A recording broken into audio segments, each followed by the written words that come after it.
लोक संगीत, जनजातीय संगीत, लोक नृत्य, जनजातीय नृत्य हमारे भारत देश की आदिम संस्कृति है,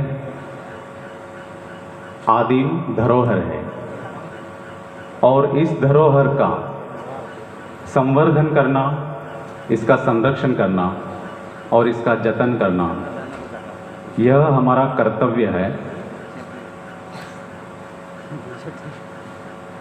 हम सभी नृत्य और संगीत के उपासक हैं।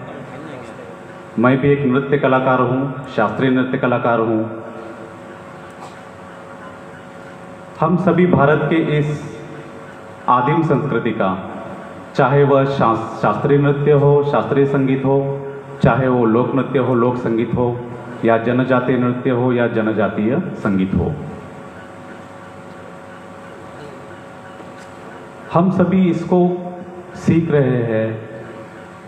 हमारी लगन है। इसका मतलब है कि हम सब में कुछ खास है।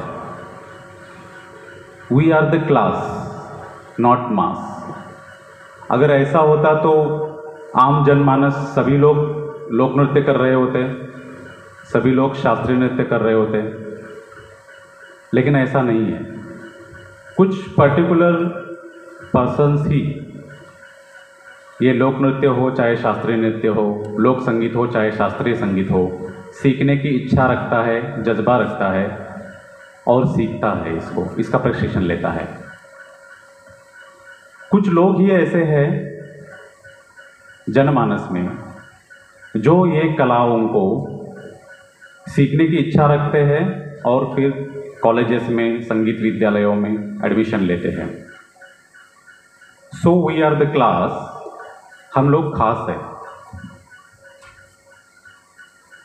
इस अवसर पर मैं एक बात और कहना चाहूँगा कि हमें कोशिश करना चाहिए कि अपनी लोक संस्कृति की जो उसका जो प्राचीनतम स्वरूप है, उसका जो स्ट्रक्चर है, लोक नृत्य का स्ट्रक्चर, लोक संगीत का स्ट्रक्चर, उसको एज इट इज़ बरकरार रखना चाहिए, जो हमें पुरखों के द्वारा हमें प्राप्त हुआ है और जैसा हमें गुरुजनों ने हमको सिखाया है, उसी रूप में हमको उसको प्रस्तुत करना चाहिए मंच पर। कितना भी आधुनिक ज़माना क्यों ना आए, कितना भी कंप्यूटराइजेशन, डिजिटलाइजेशन युग क्यों ना आए, लेकिन हमारी ये जो कलाएँ हैं, उसकी जो बुनियाद है, उसका जो ढांचा है, उसमें तनिक भी छेड़छाड़ नहीं होनी चाहिए। मॉडर्नाइजेशन के नाम पर, एक्सपेरिमेंट के नाम पर उसके साथ तनिक भी छेड़छाड़ नहीं होनी चाहिए। अगर आप एक्सपेरिमेंट कर भी रहे हैं तो उसके भी कुछ दायरे होते हैं, उसका भी कुछ रूल्स होते हैं, रेगुलेशंस होते हैं। तो ये हमें गुरुजनों से सीखना होगा पहले तो। ये मैं स्पेशली छात्रों के लिए बता रहा हूँ कि पहले हमें गुरुजनों से समझना होगा कि किस तरह से हम, अगर एक्सपेरिमेंट भी करना है तो कितने लिमिट तक हमको एक्सपेरिमेंट करना है। तो ये बात सभी लोग एक ध्यान में रखिए आप कि हमारा जो मूल नृत्य है या संगीत है, उसको उसी स्वरूप में प्रस्तुत होना चाहिए मंच पर। चाहे हम अपने त्रिपुरा में यहाँ प्रस्तुत करें, अगरतला में, या बाहर भारत के किसी भी शहर में प्रस्तुत करें, उसके उस मूल स्वरूप में ही हमें प्रस्तुत करना चाहिए, उसी पे हमारा फोकस होना चाहिए।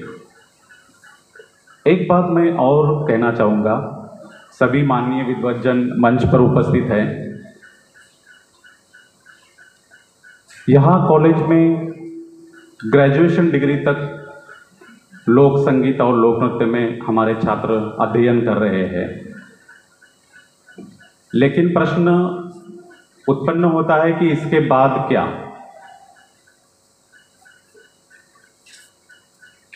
जिन स्टूडेंट्स को लोक नृत्य में ही रुचि है, लोक संगीत में ही रुचि है, जिनको आगे लोक नृत्य, लोक संगीत में ही कैरियर बनाना है आगे चलकर पीएचडी लेवल पर, रिसर्च लेवल पर, तो क्या उनके लिए हमने कोई जॉब स्कोप पैदा किया है? क्या ऐसे कोई अवसर पैदा किया है हमने?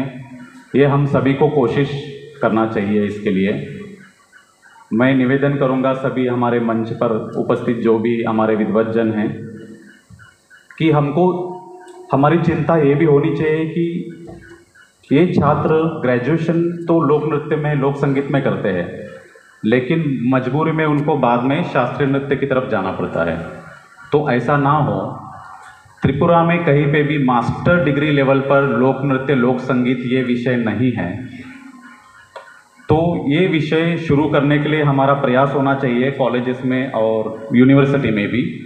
तो इस तरीके का हमें कुछ प्रपोजल बना के हमको सरकार को ये निवेदन करना चाहिए। ये मैं सभी से निवेदन करूँगा इस मंच पर। मैं आपका ज़्यादा समय व्यतीत नहीं करूँगा। तो ये चीज़ें कुछ ध्यान में रखने लायक है छात्रों को, मैं सभी को। और मैं फिर से एक बार आप सभी को बधाई देता हूँ आज के इस अवसर पर, और मैं अपनी वाणी को विराम देता हूँ। हम्बाई जतोनो। धन्यवाद।